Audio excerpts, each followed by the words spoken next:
July declaration যেটা করা হয়েছে তার শেষ অধ্যায়ে মাননীয় প্রধান উপদেষ্টা যে পড়লেন সেদিন মানিক মে এভিনিউতে সংসদ ভবনের দক্ষিণ প্লাজায়, যে এটাকে আগামী নির্বাচনের পর 2 বছর পর সংবিধানের একটা তফসিলভুক্ত করা হবে। আমি মনে করি আজকের এই সেমিনার হচ্ছে প্রধান উপদেষ্টার এই জুলাই ঘোষণার এই কথা তীব্র প্রতিবাদ।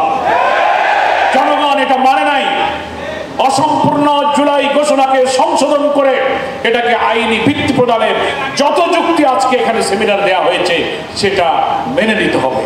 প্রবন্ধকার চ্যালেঞ্জ দিয়ে বলেছেন, যদি আপনারা না পারেন, অক্ষম হন, তাহলে আমাদেরকে দায়িত্ব দেন, এই আইনের ভিত্তির ড্রাফট আমরা আপনাদেরকে সরবরাহ করব।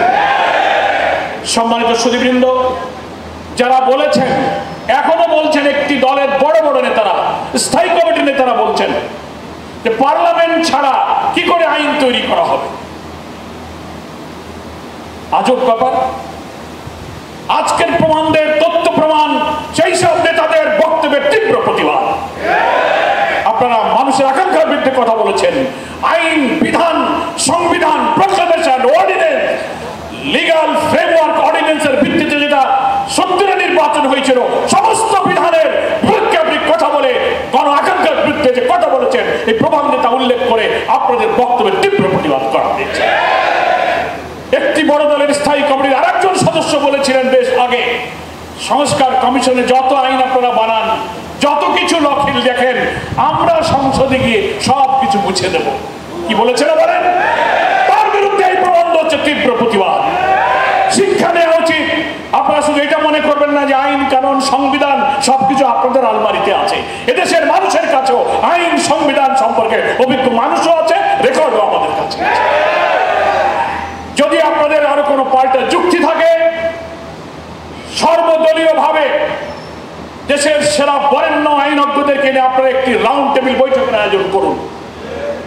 সেখানে যুক্তি পেশ হোক, সারা দুনিয়াতে লাইভ টেলিকাস্ট হোক, দেশ এবং বিদেশ দেখুক যে আইনি ভিত্তি না দিয়ে বিদ্যমান কাঠামোতে নির্বাচন হলে আরেকটা হাসিনার জন্ম হবে, আরেকটা ফাঁসিবাদের জন্ম হবে। দুনিয়ার মানুষকে সাক্ষী রেখে আমি মাননীয় প্রধান উপদেষ্টা ডক্টর প্রফেসর ইউনূসকে আমি এই আহ্বান জানাই।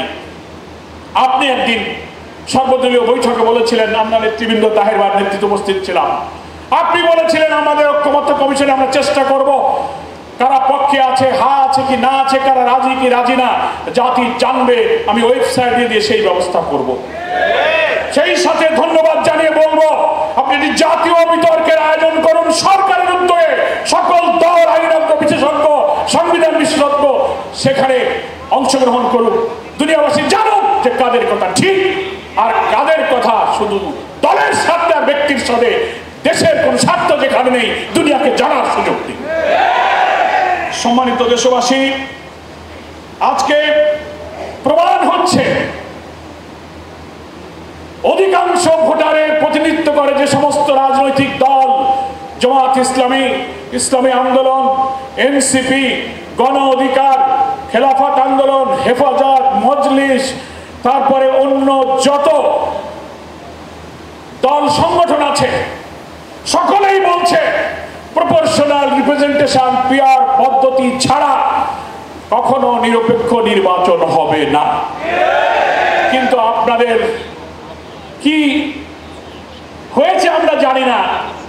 গ্রামে বলে বাঙালিকে হাইকোর্ট দেখান। বড় দলের নেতারা বলছেন যে মানুষরা ইভিএম বোঝে না, তারা পিআরও বোঝে না।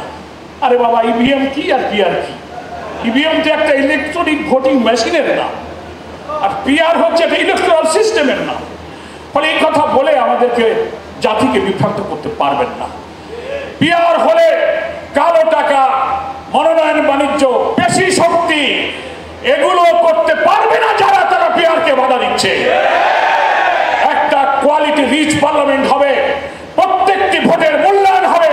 পিআর পদ্ধতির পক্ষে এখন বাংলার অধিকাংশ জনগণ মত দিয়েছে। অনেকগুলো জরিপ বলছে 70 অথবা 78% লোক বলছে পিআর পদ্ধতি নির্বাচন হতে হবে। লোয়ার হাউস এবং আপার হাউস প্রস্তাবিত 2 হাউসেই আমরা পিআরের নির্বাচন চাই। প্রিয় ভাই, আমার কথা শেষ করতে চাই এই কথা বলে সব সংস্কার প্রস্তাব এর আইনি ভিত্তি দিয়ে আগামী নির্বাচন এই সরকারের অধীনে না হলে বাংলাদেশের ভাগ্যে এক মহা দুর্যোগ অপেক্ষা করছে।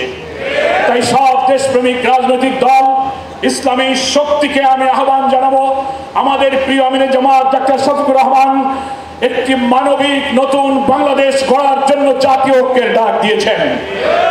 আমরা বক্তৃতায় বলবো ব্যক্তির চেয়ে দল বড়, দলের চেয়ে দেশ বড়, কিন্তু যখন নিজের স্বার্থ আসবে তখন কথা উল্টে গিয়ে বলবে দেশের চেয়ে দল বড়, দলের চেয়ে ব্যক্তি বড়।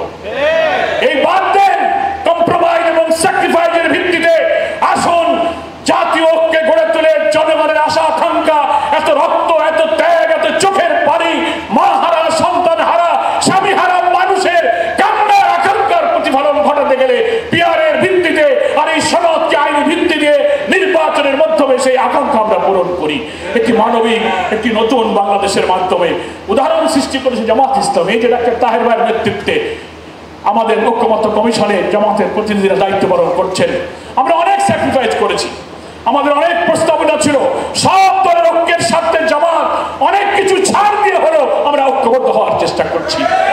বড় বড় দলেরও দায়িত্ব আছে, আপনি স্যাক্রিফাইস করুন, কম্প্রোমাইজ করুন, জুলাইয়ের বিপ্লবের গণ আকাঙ্ক্ষাকে বাস্তবে রূপ দিতে ঐতিহাসিক অবদান রাখুন, জাতির কাছে স্মরণীয় হয়ে থাকুন।